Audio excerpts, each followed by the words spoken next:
My best friend, Alex, died on a Tuesday. 1 minute we were arguing about something stupid over text. The next he was gone. A car accident.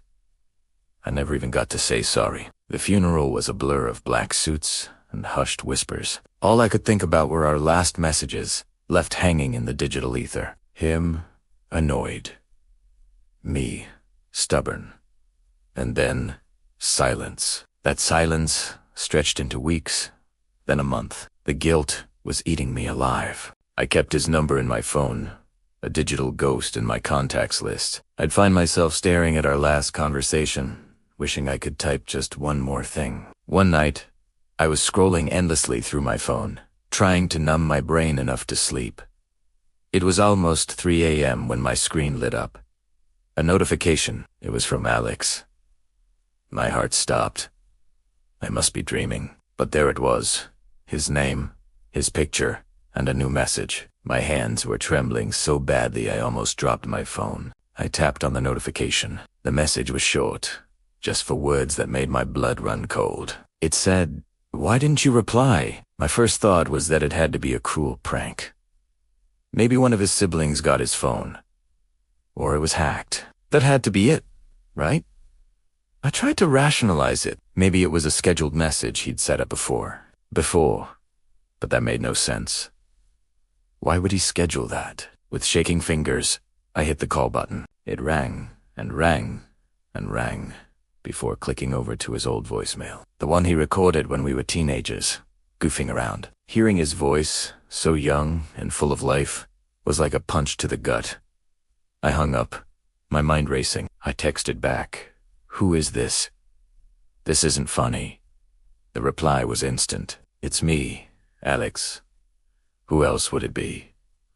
I spent the next hour arguing with whoever it was. I accused them of being a sick hacker, a cruel family member, anything but him.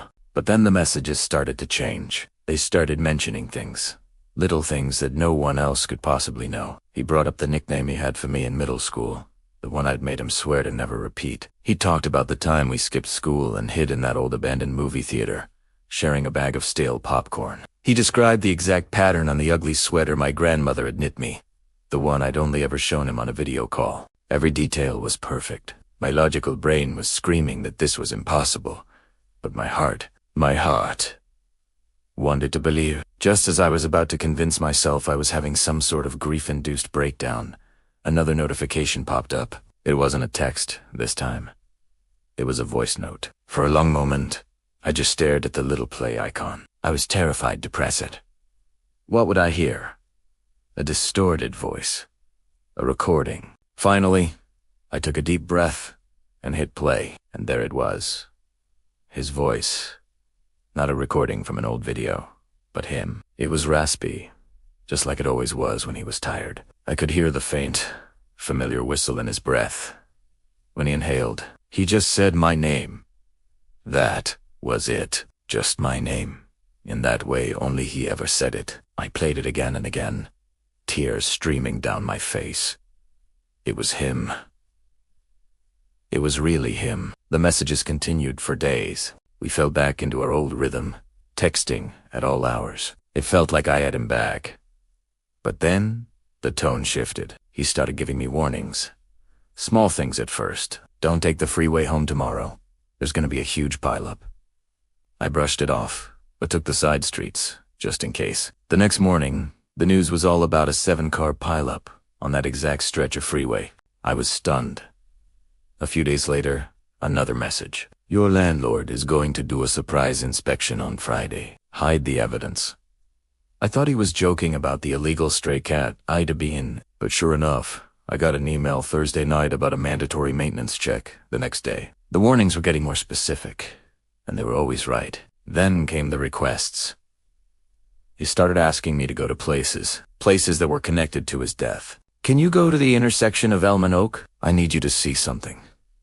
His texts started to sound desperate, pleading. Please, I'm stuck here. I can't leave yet.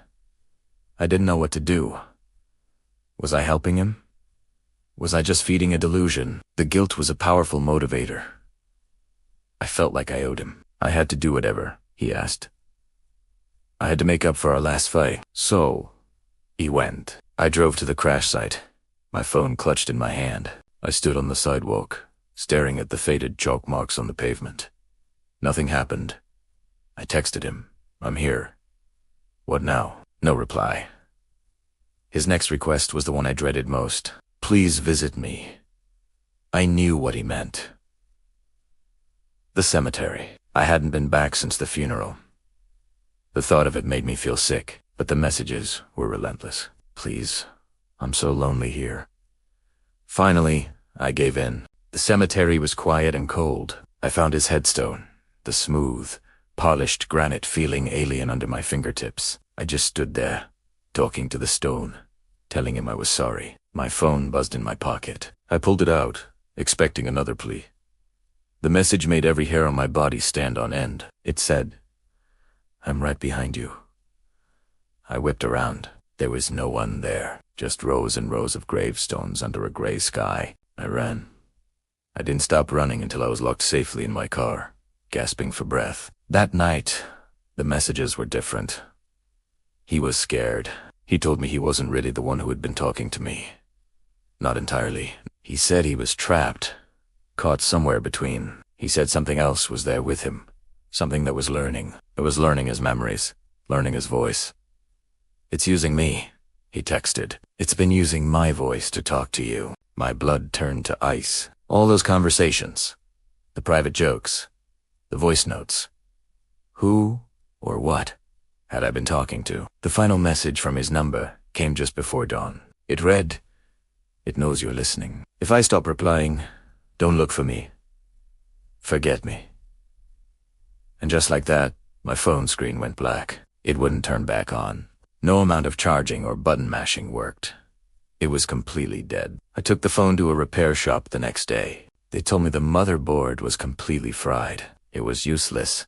Months went by. I tried to move on, to convince myself it was all some elaborate, twisted hallucination brought on by grief. Eventually, I got a new phone, a new number. Life started to feel normal again. Then I found out through a mutual friend that Alex's parents had finally given his old phone number away. It had been reassigned. Curiosity got the better of me. I looked up the new owner on social media. It was a college kid who lived a few towns over. A few weeks later, I saw a public post from him. It was a complaint aimed at his cell carrier. He wrote, "My phone is acting so weird. It keeps sending messages to random numbers by itself in the middle of the night. It's starting to freak me out." A cold dread washed over me. I tried to forget about it, to block it out. I told myself it was over, that I was safe. Then, last night, I got a text. It was from an unknown number, a number I didn't recognize. I almost deleted it. But I opened it. It was just 4 words.